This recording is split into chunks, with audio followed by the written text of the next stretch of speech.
So, body positivity made you fat. You're a rebel, getting into trouble. You are kind of like a fire, like a fire, like a fire. Unpredictable, so original. You are never backing down, backing down, backing down. Hey everyone, it's Eden. I feel silly even having to talk about this, but I did get a comment recently saying that someone felt that body positivity encourages and promotes obesity, which we hear all of the time, and that if you go back and look at influencers, body positive ones, you can see that they've progressively gained weight over the years. So here's kind of my feelings, my rundown on this. First of all, you don't get a pint of ice cream with interest. We're not force feeding people here. No one's gonna get fat because they start to love their body. That's one of the silliest things that I've heard. And I think that the reason is because people confuse acceptance with complacency. Just because you accept your body and you love it in every single stage of life, which we all should. Sonia has an amazing quote. It's like, hating you, like self-hate or hating your body is like picking a person you despise and choosing to spend the rest of your life with them. Why would you want to do that? You should love yourself in every phase, but that doesn't mean that you don't want to change. One, that doesn't always mean that you want to change your body, but it can. It can be changed in just respects to personal growth and development, but it also can be changed in your body.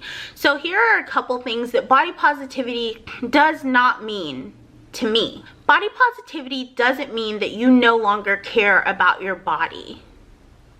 It doesn't. Body positivity means that you care so much about your body that you're gonna do the things that are good for you, mind, body, and spirit. And the positive thing is that that can be different for every single person, and we value and respect that person's ability to make those choices for their individual body. Two, it doesn't mean that you never exercise ever again or have goals related to fitness. It just doesn't. You can work out, you can have fitness goals and want to achieve things and still be body positive. Three, that you can't be worried about health or nutrition if you're body positive. That's absolutely the opposite of what I feel. You should care about nutrition. You should want to feel your healthiest, and you should eat the things that make you feel good and that fuel your body. But we all want to have a very healthy relationship with food at the same time.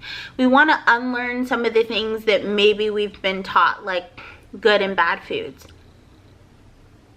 There are things that we shouldn't eat all the time. There are things that we should eat more often, but it should all be based on how you feel, but none of those things should be based in restriction, right? So a lot of people think, oh, body positivity, you eat whatever you want, whenever you want. And for some people, that is what body positivity is, and they can do that. But it's also pulling yourself away from that restrictive lifestyle. Yes, you can be focused on health and nutrition, but not on restriction. Treating yourself when you want, having the things you want, enjoying your life, getting rid of things like food fears that we've learned from the big D, diet culture.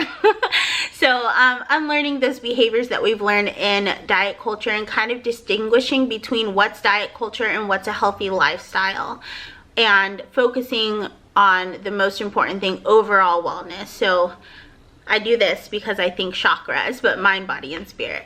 So as I say all the time, if you feel like body positivity is making you gain weight, or you're gaining weight because you're starting to implement some of the tools, for lack of a better word, when it comes to body positivity, I'd say that maybe you're following the wrong people. Body positivity is like any other movement. It's very vast, and there are tons of different kinds of influencers you can follow.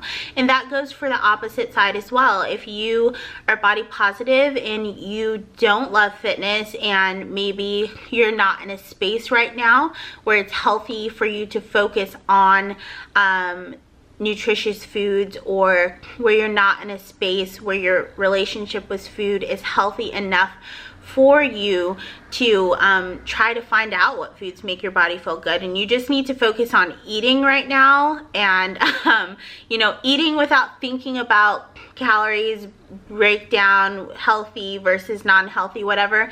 Maybe you need to unfollow people that talk a lot about, like people like me that talk a lot about food and talk a lot about fitness, and maybe you need to unfollow influencers like me. So I think it's really beautiful within the body positive community that you can find someone that's body positive that represents exactly what you're looking for.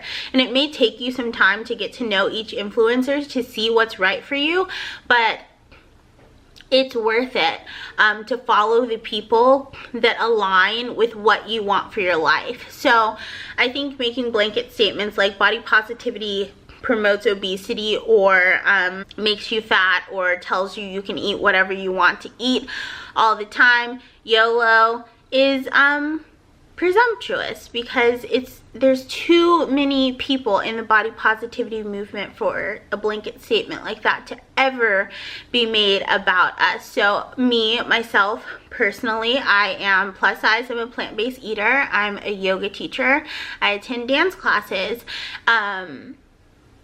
I go to cross training as well, and I'm very focused on gut health. I'm very focused on eating the things that make me feel fantastic, eating things that help me achieve my goals.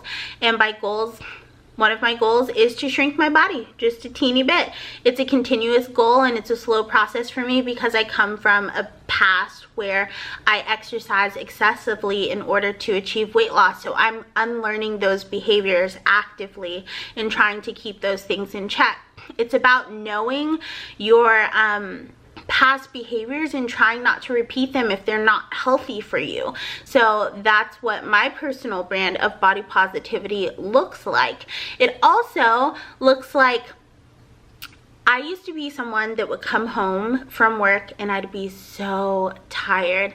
I wouldn't be able to do anything after work. So maybe 4 or 5 years ago, I changed the way that I ate so that my food was helping to fuel me through the day. So when I came home, I was still able to go work out. I was still able to work on YouTube, which was one of my biggest hobbies, but I was so tired that I felt like I couldn't edit videos 5+ years ago maybe.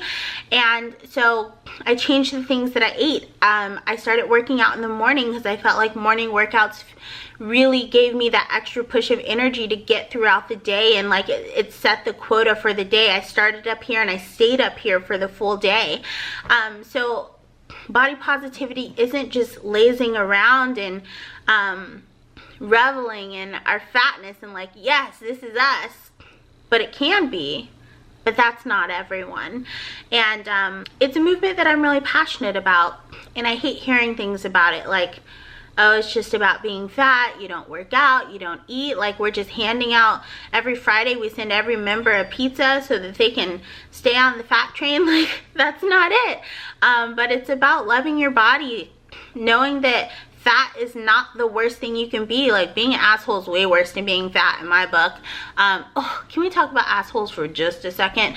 So I love the inconspicuous asshole where they're like, I love you, but, or no offense, but you're getting ready to be offensive. In 2019, can we just own it if you're an asshole? Don't try to play it off or sugarcoat that you're being an asshole. Either stop being an asshole or just own that you're an asshole. Don't add in this, I love you, but, or no offense. No, you know you're getting ready to be an asshole. And if you don't know that you're an asshole, let me educate you. But that's all I really have to say.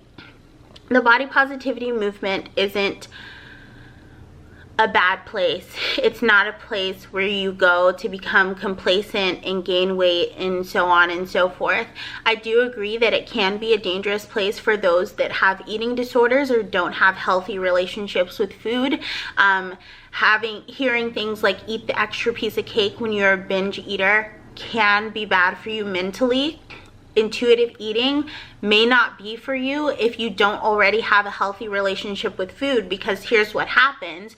You're like, ooh, I'm eating intuitively. I'm going on my walk. I had a nice breakfast. It fueled me. I feel great. Then you're like, oh, I'm hungry. Why am I hungry 2 hours after I just ate? This is me still walking. But not realizing if there's a burger place a block away that's cooking burgers, and you're not really hungry. You're smelling the food, and the food is making you think that you're hungry. If you're not in a mind space where you're like aware of your environment and what is actual hunger and what maybe like hunger triggers or whatever, then intuitive eating might not be for you. If you're a person that can't eat a half a Snickers bar, you don't intuitively eat 6 Snickers. That's not how it works. And I think sometimes if you're not following the right people within body positivity, that can be the vision that's given to you when it's that's not intuitive eating. So there are some inconsistencies, and there are different values within the community, but I just say find people that have values that align with you.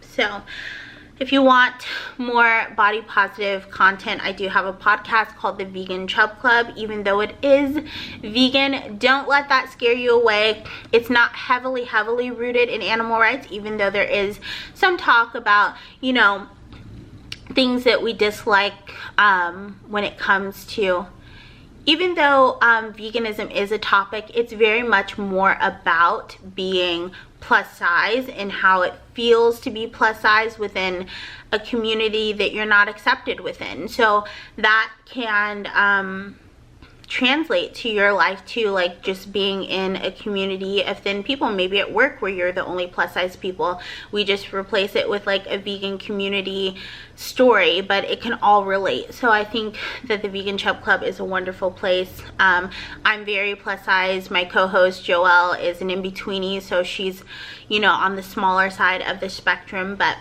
I hope that you guys will come over and join us there. And I have a whole body positive and confidence playlist here on YouTube as well. So check that out and follow me on Instagram. I'll talk to you guys soon. Until next time, remember to keep an open mind, keep an open heart, practice unconditional compassion, but don't take shit from anyone. I love you guys endlessly. And I hope you love yourselves even more. Honestly, I do. I'll talk to you really soon. Bye.